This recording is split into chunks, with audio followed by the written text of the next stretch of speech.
So dalawa lamang po ang aking sasagutin sa kanilang mga comment. Ang sabi po ng isa, tayo daw po ay naiinggit lamang. Ngunit ang kasagutan ko po dyan, ano ba ang dahilan para ako ay mainggit? Lamang ang may alam.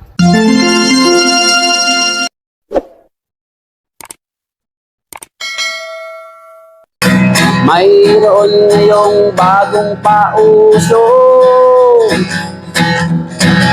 Mahal daw ang bariyang 10 piso. 2001. Ang iba naman ay 5 piso. Ang iba ay 20 peso, lagpas kwelyo. Kung sila'y inyong tawagan, chat mo at kahit reply wala man lang. Pagkat ito ang katotohanan, sa usapang barya sila'y walang alam. Magandang panahon po sa inyo mga kaibigan ko, dito po sa ating channel More Than Treasures. Kumusta po kayong lahat? Nawa po ay nasa mabuti kayong kalagayan at lagi pong ligtas sa anumang sakit at karamdaman. Sa video po natin ito ay ating sasagutin ang comment ng ating mga nagko-comment sa atin. So dalawa lamang po ang aking sasagutin sa kanilang mga comment. Ang sabi po ng isa, tayo daw po ay naiinggit lamang.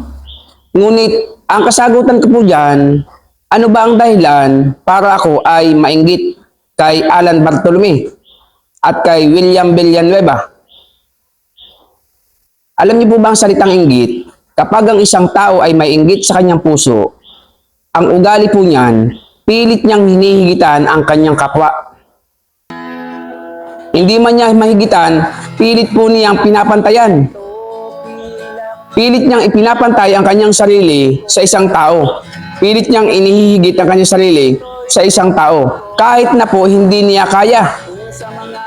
Tignan niyo po ang ugali ng iba. Pag bumili ang kapitbahay ng malaking TV, flat screen, 53 inches, may inggit yan. Bibili yan, mas malaki. At kung hindi niya kayang bilhin yan, mangungutang po yan. Mapantayan niya lamang ang binili ng kanyang kapitbahay na kanyang kinaiinggitan. Ganyan po ang ugali ng isang inggit. Ano po? So sa amin pong dalawa, ni Alan Bartolome at ni William Villanueva, sa aming tatlo, paano po ako magkakaroon ng inggit? Pilit nilang ipinakikilala ang kanilang sarili, si Alan, coin expert, si William, coin master. Pilit nilang ipinapantay ang kanilang sarili sa mga legit na coin collector, sa mga ekspertong coin collector, sa mga master coin collector, sa mga eksperto ng coins at master ng coins. Pilit nilang ipinapantay ang kanilang sarili. Gayong hindi naman nila kayang pumantay.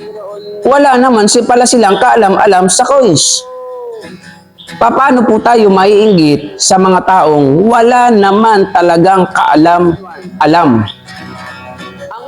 Kaya nga po ang isang tao, kapag sumibol sa puso niya ng inggit, gagawin po niya ng lahat ng paraan.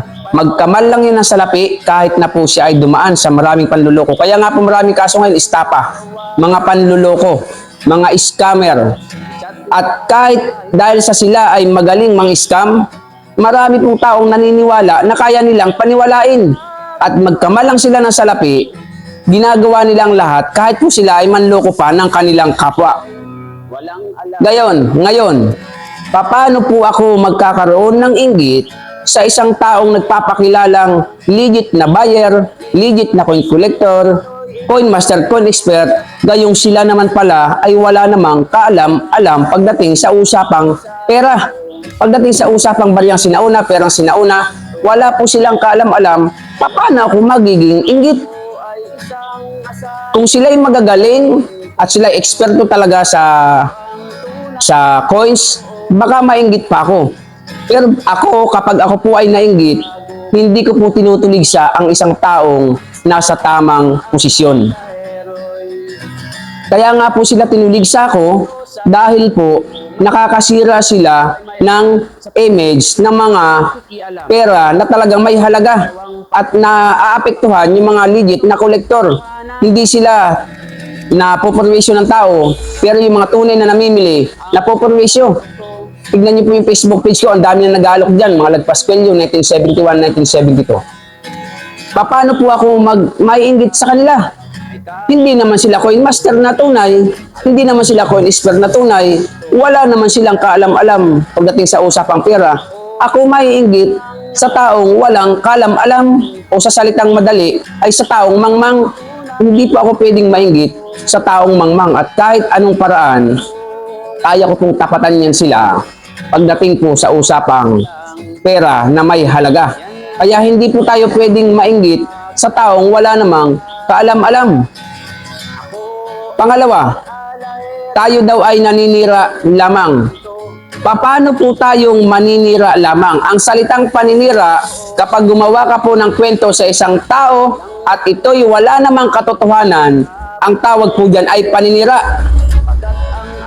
Mas kilala po yan sa salita ngayong Marites at Marisol sa mga kababaihan at kalalakihan. So ikaw ay naninira kapag ikaw ay nagsasalita sa isang tao na wala namang katotohanan. Ang tanong, makatotohanan ba ang mga turo ni Alan Bartolome at William Villanueva? Sabi ni Alan Bartolome, siya ang coin expert. Sabi ni William Villanueva, siya ang coin master. Wala naman palang kaalam-alam sa pera. Ano ang sabi ni Alan Bartolome? Bibilihin niya ang lahat ng 20 pesos Lagpas Cuello, sasaidin niya. Ang tanong, nasaid ba niya? Ang tanong, kaya ba niyang saidin? Ang dami nagbebenta, hindi niya kaya. Maputi na lamang ang uwak, maitim na lamang ang tagak. Hindi niya po kayang saidin ang perang 20 pesos Lagpas Cuello sapagkat marami po niyan sa bangko. Tandaan niya po yan. Marami pong naka-stack niyan sa bawat bangko. Hindi lang sa bawat bangko, sa bawat individual na tao. O sa akin na nga lang, pag lumaban niya ng pirmahan talaga, with notaryo, tatambakan ko siya ng 20 pesos Lagpas Cuello. Ang bili niya, 2,000. Paano ako maiinggit sa taong mangmang? Sige nga. Sa nagko-comment, paano ako maiinggit sa taong mangmang at wala pala namang kaalam-alam? Hindi po sa atin sisibol ang inggit. Baka po ang pwedeng gamitin termo sa akin ay baka po nayayamot. Pwede. Sino ba namang hindi mayayamot? Nananahimik ka. Bubulabugin ka ng mga tao. Dahil kung pala, ang nagpauso ng mga Lagpas Cuello ay si Alan Bartolome. At mga perang hindi nabibili naman, binibili ng mahal, si William Villanueva. Silang dalawa. At marami pang kakutsaba. Binibilhan ko hindi naman pala totoo. Ngayon, sino naapektuhan? Yung mga tunay na namimiling katulad po namin. So, paano po tayo masasabing naninira ng kapwa? Hindi ba siya ang naninira? Mga kamordan treasure, sino naninira? Ako o si Alan? Ang sabi niya sa 20 pesos, error. Hindi lamang tao sinisiraan niya, Bangko Sentral pa. Kung hindi yan nanahimik sa 20 pesos, isiguraduhin ko dyan, yari sa Bangko Sentral yan. At gusto bang palabasin, yung 50 pesos, magkakaparehas ang serial number. Kaya nga po siya inunahan ko na So nakatulong pa tayo sa kanya. Kasi kung in-upload niya po yun, at pinalabas niya na may mga 50 pesos papel, na pare-parehas ang serial number, baka po hindi yan palagpasin ng Bangko Sentral. Malaking paninira po yun. Wala pong pera na nilalabas sa Bangko Sentral na pare-parehas po ang serial number sapagkat ang bawat pera ay may unique na numero. May kanya-kanyang numero po yan para po yung mga sasakyan. May kanya-kanyang plate number. Hindi po pwedeng magkakaparehas. Pag nagkaparehas ang plate number o ang serial number ng isang pera, yan po ay fake ang isa. Pasalamat siya, inunahan ko na siya. Kaya tignan niyo po, nung i-upload ko yun, hindi niya mailabas. Wala siyang magawang content, samantalang nag-withdraw na siya ng saldamakmak sa bangko, hindi niya magawa ng content, hindi niya maipalabas. Bakit? Pag pinalabas niya po yan, sisiguraduhin ko yan, yayariin po ng bangko yan, kakasuhan po yan ng bangko dahil sa kanyang paninira na may lumalabas na peking galing sa bangko. Ngayon, sino ang naninira? Di ba siya ang sumisira sa imahe ng ating pera? Ipapangalandakan niya 20 pesos, lagpas daw kulyo kuno, ay error. 50 pesos ay meron daw diyang magkakatulad ang serial number. Maigi nga, hindi niya na pinuloy eh. Kasi naunahan natin. Meron daw pisong Jose Rizal, 1973 daw ang taon. Sino ang naninira? Pisong Kalabaw daw, 1,000 ang bili niya. Quarter dollar, 15,000 ang bili niya. Sino ang naninira? Tayo ba? Si Alan ang sumisira sa kanyang pagmumukha. Kaya nga po sisiguraduhin ko dyan kay Alan, hindi na yan masyadong makagala sa lansangan. Anong sabi niya sa video niya? Hindi na daw po siya nag-book-in. Lagi na lang nasa bahay. Ano po? Bakit? Pag nakita yan ng mga pinaasa niya, sisiguraduhin kong mahihiya po yan. Bakit? Dahil hindi po tayo ang naninira, kundi siya ang sumisira sa kanyang sarili. Wala naman tayong sisirain sa kanya kasi sirang-sira na. Magpapakilalang coin expert, coin master, mangmang naman, wala namang kalam-alam. Bibili daw ng mga sinao ng pera, alukin mo, hindi naman bibilihin. May magbebenta, kamay lang ang kita. Hamunin mo, ipakita sa social media, hindi maipakita. Bakit? Sino ang naninira? Kaya wala po tayong dapat ikainggit. Hindi po tayo naninira sapagkat si Alan mismo ang sumisira sa kanyang pagmumuka. So mga Kamordan Treasures, ako po, ang sabi pa nga nung iba, ako daw ay walang naitutulong. Ang tulong ni Alan ay peke. Ako, alamin niyo ang pagkatao ko. Hindi ako tumutulong sa social media pero wag niyo na akong paandaran ng tulong dahil ang tulong ni Alan ay peking tulong. Hindi niya kayang tumaya ng buhay para lamang tumulong sa kapwa. Ako, kaya kong itaya ang sarili ko kapag ako'y nasa tama at iyan ay ginawa ko na at nakatutulong po tayo sa kapwa natin. So yan si Sir Alan, nagtutulong-tulungan lang yan, magkamal lamang ng sandamakmak na pera, pero galing naman sa panloloko. Kaya ko pong patunayan yan. Once na humarap sa akin yan social media, ilulugmok po natin sa kahihiyan yan. Dahil ako, kumpleto ako, ebidensya na siya ay peke at scammer na vlogger ng mga sinaunang pera, maging si William Villanueva. Hindi po ako atras kahit saan kami makarating. At kaya kong patunayan dahil alam ko ang aking katatayuan. So hindi po tayo naiinggit, hindi po tayo naninira sapagkat wala nang sisirain at wala akong dapat ikainggit. Mga Kamordan Treasures, dito po sa video natin ito ay nais ko pong malaman nyo na itong aking mga in-upload na video patungkol kay Alan Bartolome at William Villanueva ay sapat na para magising ang mga tao na napaniwala niya sa mali niyang pagtuturo. So kung gusto niyo makatulong sa inyong kapwa, sa mga nakapanonood, i-share niyo po sa mga naniniwala at naloko ni Alan Bartolome. Sapagkat sapat na po ito para matuligsa natin sila at mahadlangan sa kanilang mga ginagawang mali.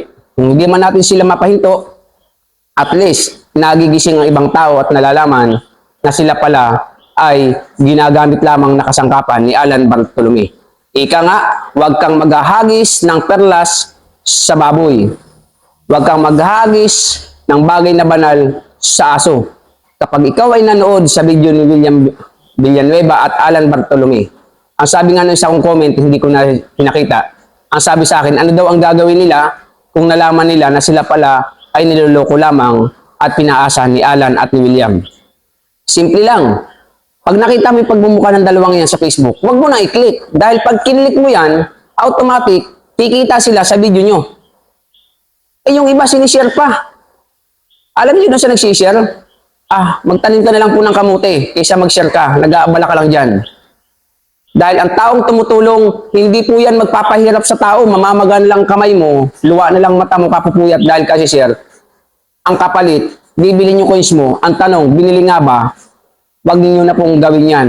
Mabuti pa, mag-aral kayong mag-vlog at kung ano ang iyong eksperto o alam mo, expertise mo sa iyong sarili, kung marunong ka kumanta, sumayaw, ano po, tumula, yan ang gawin mo para magkaroon ng kabuluhan ang ginagawa at pagpapagod mo. Hindi yung magkukontent ka ng wala ka ng palang kamuwang-muwang sandamakmak na pera kinita mo, sa dulo, sandamakmak na kahihiyan. Hindi pa ako magkakamali. Sandamakmak na kahihiyan ang aabutin yan kapag hindi po yan tumigil sa kanyang pagbablog patungkol po sa mga panluloko sa kanyang kapwa. Hindi po tayo manunuligsa. Kaya nga po siya ay nagbibideo, nagtatravel, namamasyal, kung ano-ano.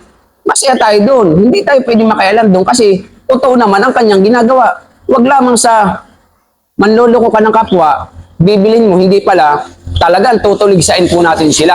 Sapagkat hindi po tayo papayag na tayo ay mananahimik gayong tayo ang nasa tama at alam natin ang katotohanan.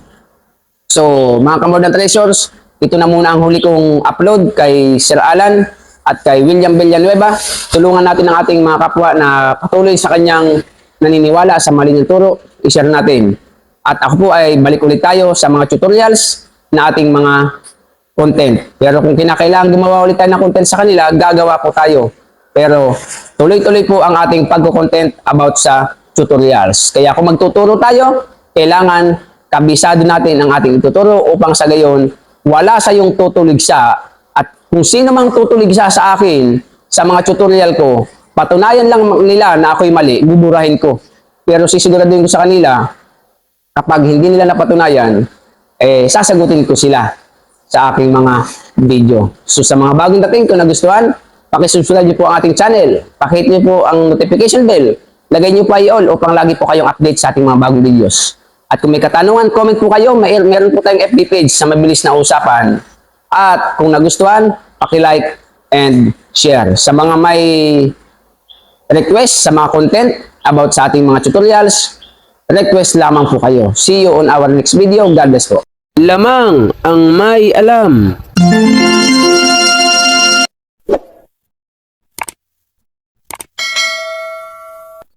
Ginto pilak ang trabaho ko. Pag pilates ng ginto, eksperto ko. Kung sa mga kabisado ko, alam ko ang peke at totoo. Ako ay isang asayang ng ginto. Alam ko ang tunay at totoo.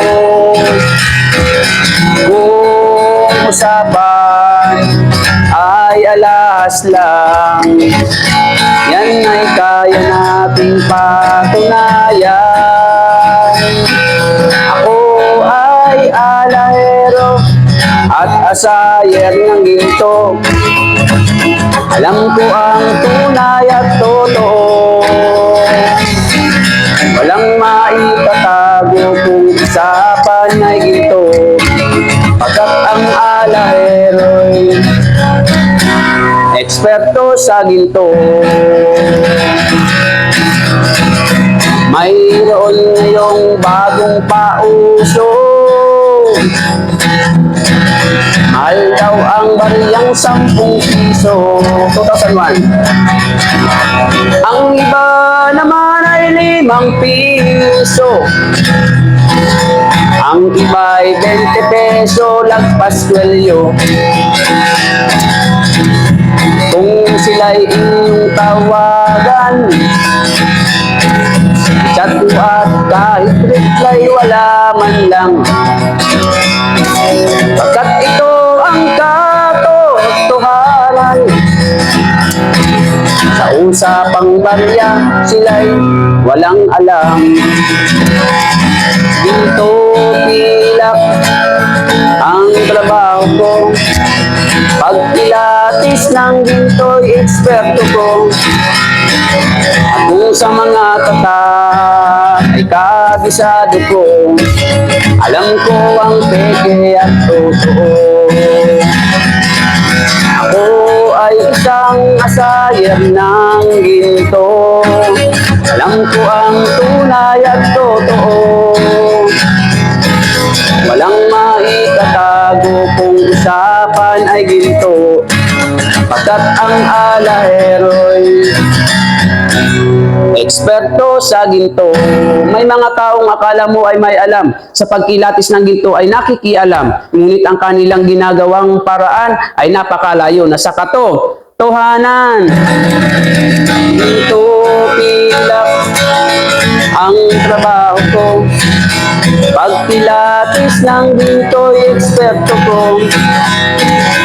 Kung sa mga katak ay kabisado ko, alam ko ang peke at totoo. Ako ay isang asayer ng ginto. Alam ko ang tunay at totoo. Kung usapan ay alahas lang, yan ay kaya nating patunayan. Ako ay alahero at asayer ng ginto. Alam ko ang tunay at totoo. Walang maitatago kung usapan ay ginto, pagkat ang alahero'y eksperto sa ginto. Ginto pilak ang trabaho ko. Pagkilatis ng ginto'y eksperto ko.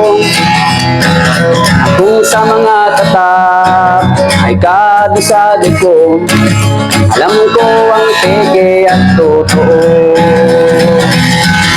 Ako ay isang asayer ng ginto. Alam ko ang tunay at totoo. Walang maitatago kung usapan ay ginto, pagkat ang alahero'y eksperto sa ginto. Pagkat ang alahero'y eksperto sa ginto.